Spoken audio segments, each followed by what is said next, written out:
You've tried something, it didn't work, and now a quiet voice in your head is whispering, maybe you're just not cut out for this. Thomas Edison heard that exact voice more than 1,000 times, and he had a rule for it.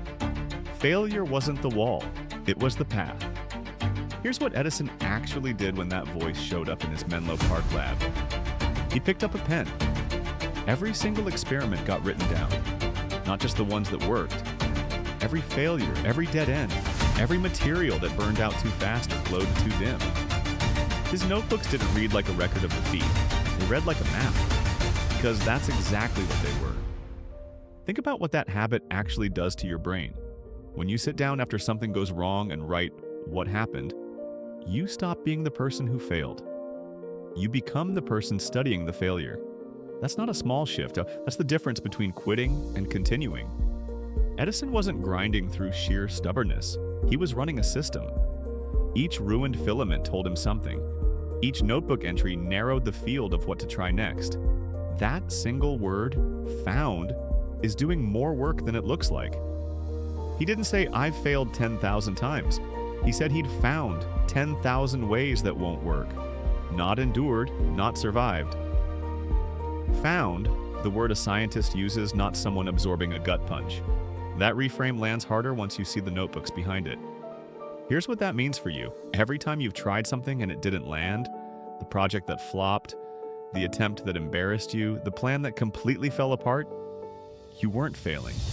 You were collecting. You just hadn't written it down yet. Your setbacks already contain the answer. Edison's notebooks prove that. The problem was never the failures themselves. The problem is what most people do next. They feel the sting, they close the notebook before they even open it, and they stop. Edison never stopped writing, and that's exactly where the next question gets uncomfortable. When something didn't work for you, did you actually stop and write down what you learned? Or did you just feel the sting and move on? Drop your answer in the comments below, because Edison's next move is where most people completely lose the plot. But here's where Edison's story gets uncomfortable, because staying committed to writing down failures wasn't enough on its own.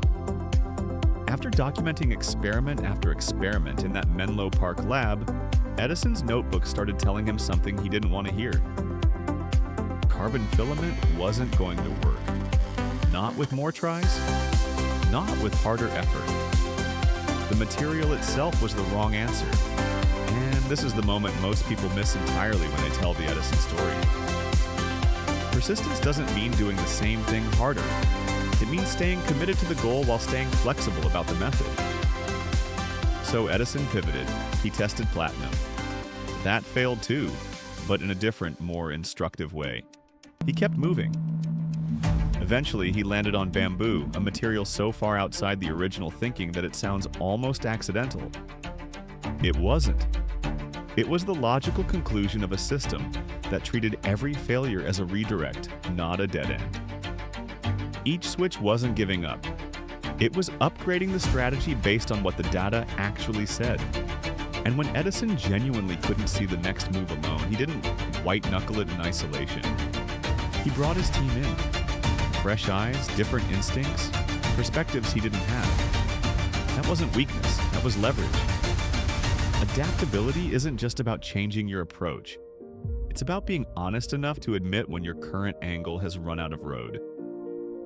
Here's what that means for you right now. If something isn't working, the question isn't whether to keep going.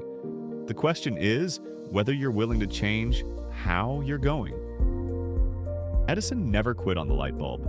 He quit on carbon. He quit on platinum. He stayed loyal to the destination and stayed flexible about everything else. You haven't failed yet. You've just found methods that need adjusting.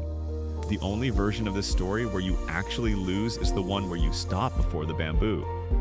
Subscribe for more mindset reframes like this one, and subscribe for more